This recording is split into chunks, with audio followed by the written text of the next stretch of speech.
अलि फरक, अलि विशेष यहाँहरूलाई मैले सधैँ देखाउने भन्दा भिन्नै किसिमको छ आजको दिन। आजको दिन मैले 19th Gorkha rifles ex serviceman welfare एसोसिएसनका व्यक्तिहरूसँग बिताएको छु।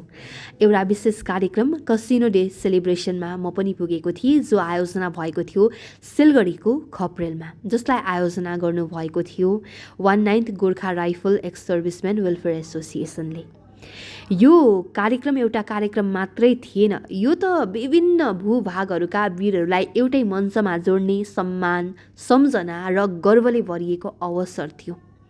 19th गोर्खा राइफल भारतको सबैभन्दा पुरानो बटालियन मध्ये एक मानिन्छ। इतिहासमा यस बटालियनले अनेकौं युद्धहरूमा आफ्नो साहस देखाएको छ। हरेक मोर्चामा, हरेक कठिन परिस्थितिमा उहाँहरूको बहादुरीले देशको शिर उच्च बनाएको छ। त्यसैले आजको कार्यक्रम केवल जमघट होइन, त्यो गौरवशाली इतिहासलाई सम्झने र सम्मान गर्ने क्षण पनि हो।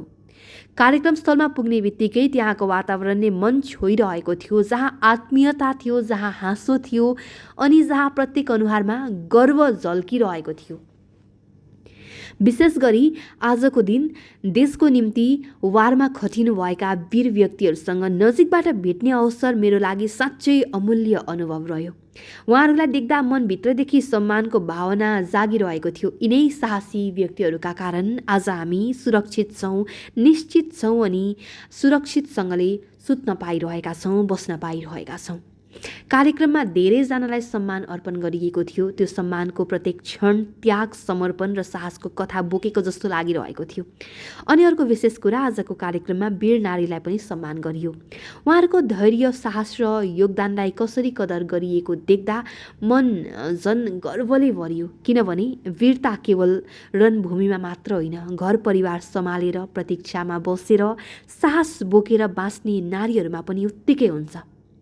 आजको विशेष कार्यक्रममा विभिन्न ठाउँबाट आउनुभएका एक्स सर्भिसम्यान 19th गोर्खा राइफल्सका सर्भिसम्यानहरूको उपस्थिति देख्दा, उहाँहरूको मेलमिलाप देख्दा एकदमै खुसी पनि लागिरहेको थियो। साथै आजको कार्यक्रममा सांस्कृतिक प्रस्तुतिहरू पनि आयोजना गरिएको थियो, नृत्यहरू पनि आयोजना गरिएको थियो अनि एकदमै भव्य अनि सभ्य तरिकाले आजको कार्यक्रमलाई आयोजना गरियो।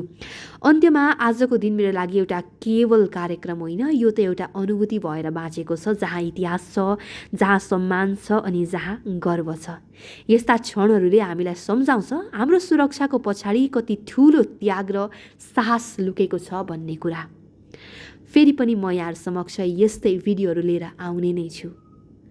यहाँहरूले यसरी नै माया गरिदिनुहोला, साथ दिनुहोला, साथसाथै यो भिडियोलाई पनि जति सक्दो सेयर गरिदिनुहोला है त।